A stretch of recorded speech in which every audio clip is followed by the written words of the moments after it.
array witnesses in court as per Article 157 of the Constitution that created that independent office.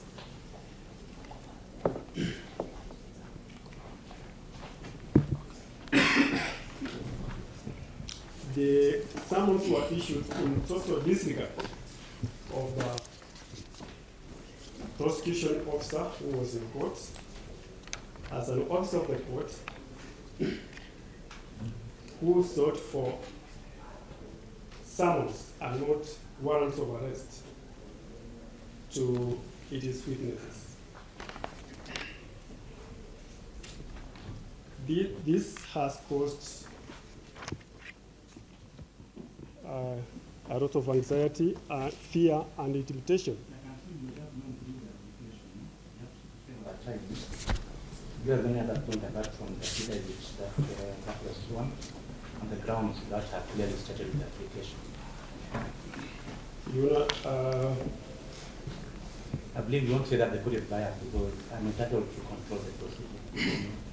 That's not the honor. I'm just almost over. I'm almost done. Our humble submission is that this matter will not get a fair trial if it's allowed to proceed with the presiding officer without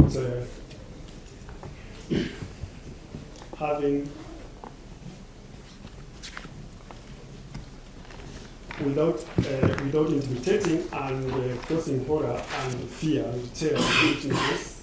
And we do pray that the Honorable Magistrate do recuse himself from hearing this matter and proceed before the Chief Magistrate for re-application. Mr. Bindel?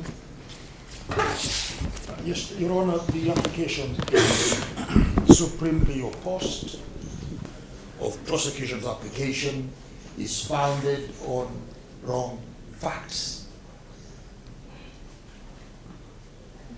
Your Honor, what the prosecution has failed to tell you is that this honorable court, in keeping with its system, gave out a trial timeline.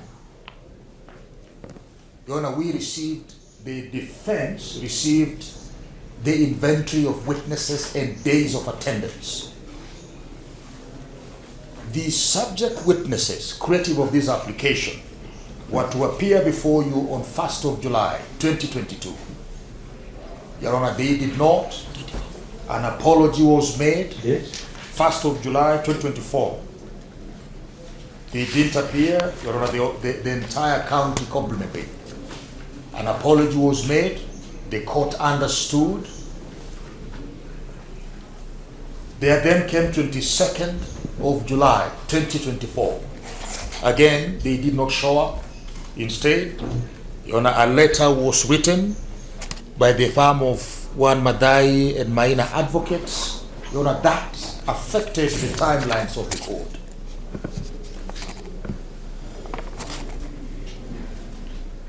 The last occasion on which now prompts this application, again, they do not appear. Prosecution expressed its helplessness that they weren't here. There was confirmation to the Honorable Court that they had been bonded. Now, Your Honor, what the prosecution has failed to disclose to you is that the defense then made an application for warrants of arrest. So it's untrue that the warrants issued by the court on its own motion, not at all. And reasons were given. Now, Your Honor, the purposes of warrants were not to intimidate any person. If anything, prosecution should be grateful that you issued those warrants so that then these witnesses who had been keeping house, probably, Your Honor, feeling important because they occupy high offices, can be brought before the court. Issuing warrants, therefore, on that issue, Your Honor, is an enterprise that assists the trial. It assists the prosecution. It doesn't intimidate the prosecution. it does intimidate the witnesses.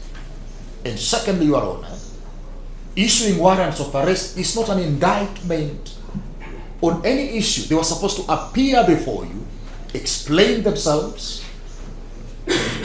and Your Honor, as the holder of the gavel, you will decide what to do with the warrants. Indeed, Your Honor, what has not been said is what we have learned is that they appeared before the Honorable Court on the occasion that the warrants were issued. The court, in exercising and as testament of judiciousness, suspended those warrants. You know, we submit, if you look at the totality of those issues, then this application will be something we'll all laugh about. And I say that with tremendous respect. Your Honor, I will say something in this daylight, in front of these cameras, that this application has got nothing about vindicative justice. This application is about forum shopping. I think that's the parlor we use in courts. That's an abuse of process by the Honorable DPP. It is nothing that Article 157 even imagines about. Your Honor, our clients were held before you. They have been attending before you daily, on all occasions as required. Your Honor, we demand that we be heard by the court. You have begun to hear us. It was clear that witnesses have traveled to attend. We are ready to proceed. We submit, Your Honor,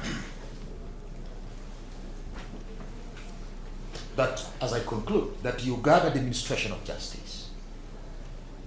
Decline this kind of applications. They are aimed to intimidate.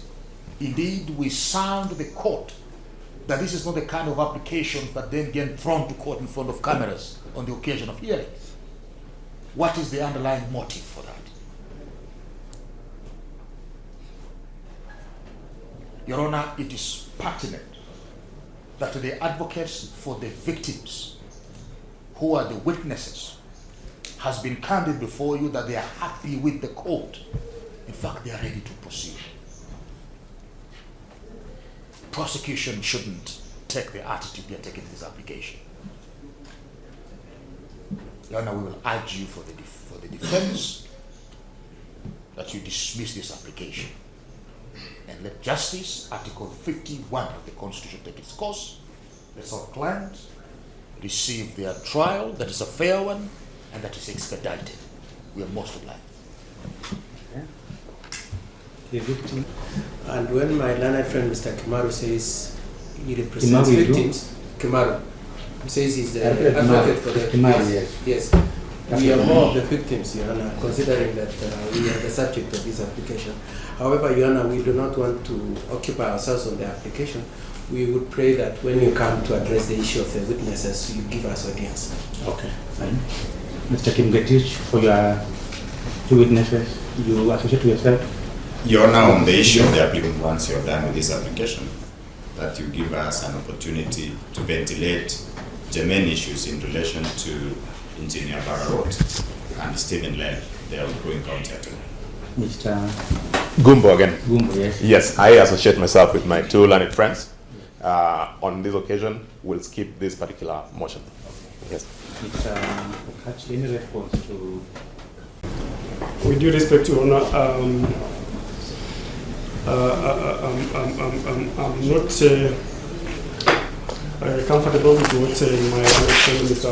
Bwire has expressed to the court, to an extent that the court is under the influence of the defense to make a decision whether to issue warrants or to issue summons. The influence? He indicated to the court that they are the ones who sought for warrants of arrest. They applied, yeah? That's actually seeking for warrants of arrest from the court, and they were granted those orders. The mandate to summon witnesses belongs to the Office of the Director of Public Prosecutions and not the defense. So, Your Honor, the court should be very firm to know that, or to understand, which it understands that it is the rule of law that applies in court and not the inference or another person's suggestions. Your Honor, the law is very clear on how witnesses are supposed to be produced in court. This is what we are challenging. The procedure for production of witnesses was not followed to the letter. And that's why there is this crisis. We, as the Office of the Director of Prosecutions, we cannot be held hostage by an unknown forces to intimidate and frustrate our effort, and at the same time terrorize our witnesses. Your Honor, it was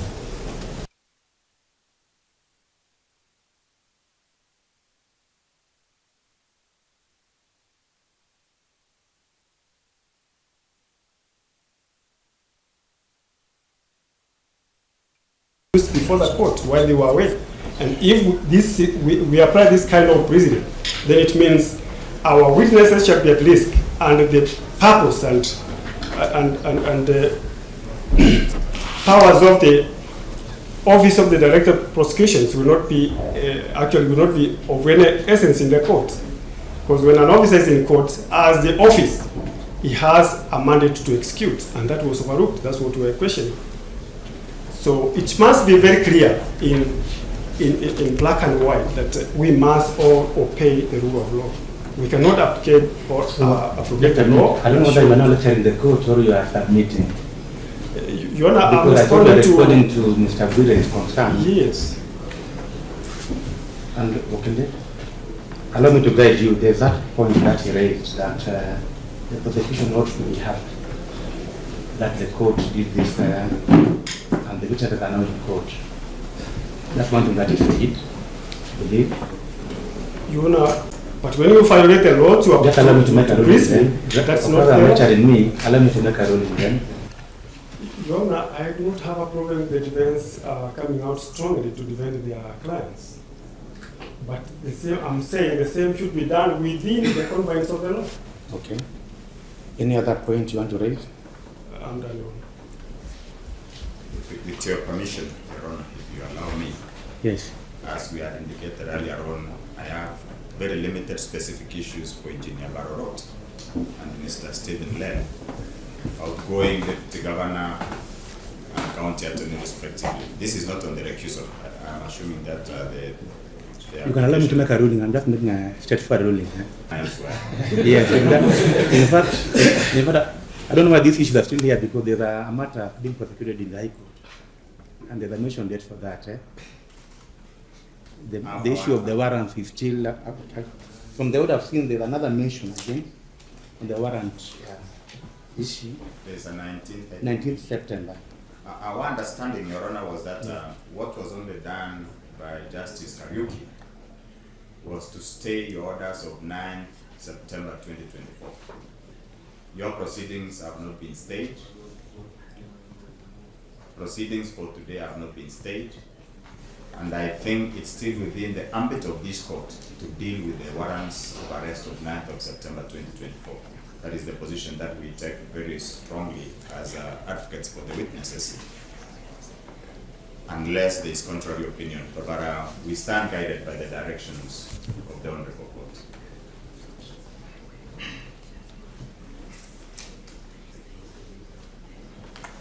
Let me go through the order again.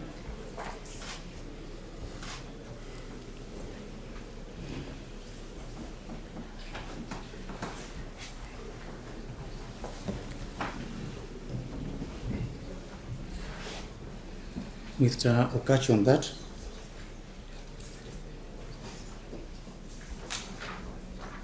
Yes, the issue raised by Mr. Kipkoech, that the order by Justice Karuki does not stay the proceedings. I didn't get it clearly. If maybe you can remind me. The order by Justice Karuki does not stay. I come again, Your Honor? Yes. Thank you. I have taken time to peruse and appraise the order issued yesterday, Your Honor, by Kariuki J. he granted prayer number 2. Yes. Prayer number 2 in substance stays warrants of arrest against Governor Jonathan Chelilim, Engineer John Barrot, Stephen Lell, as well as Edwin Bett. That is all he did. So that your proceedings today, your proceedings tomorrow, or any other day are not stayed. Yes, You yes, yes. still have the powers and all the leeway to proceed today and even deal with the orders that we issued on the 9th of September 2024. That means that we are not taking cognizance of the orders that were issued by the High Court. Because among the orders that the High Court issued are that the warrants of arrest have been stayed. And if we address the same in this court, that means we are overlooking the High Court's decision. While these proceedings are ongoing, been ambushed in open court, a notice of motion application by the DPP, DPP, brought under Article 51 and 159 of the Constitution, amongst other provisions. Generally speaking, the recusal of the court from conducting further proceedings hearing. I've gone through the application, the grounds and the supporting affidavit. I've also had the submissions by the prosecution, the defense and the victim's advocate. The defense and the victims are opposing the application.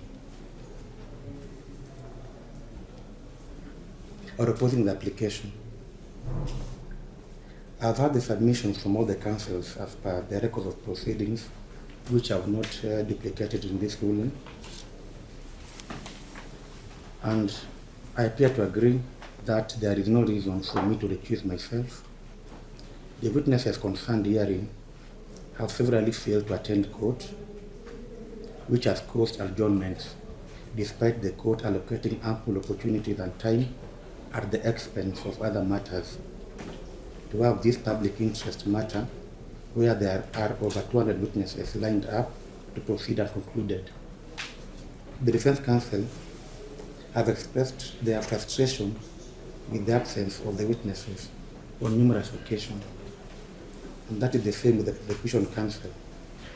This court believes that it has the mandate to ensure that the rights of the accused persons under Article 50 of the Constitution are safeguarded and protected. That is the right of the court. That includes the right to a fair and speedy trial within a reasonable time. The presence of the witnesses today betrays the prosecution's concern that the court is intimidating them. Otherwise, I have no mandate to sit on appeal on my own ruling and decision, as the matter has been confirmed to be pending before the High Court. The upshot is that the application is unnecessary and unfounded. It discloses no basis on my part, no bias on my part. I accordingly dismiss the same and proceed to hear the matter as earlier scheduled. Most obliged. Most of what, Your Honor. I believe I had no time to go through the authorities because I've delivered the same instantly.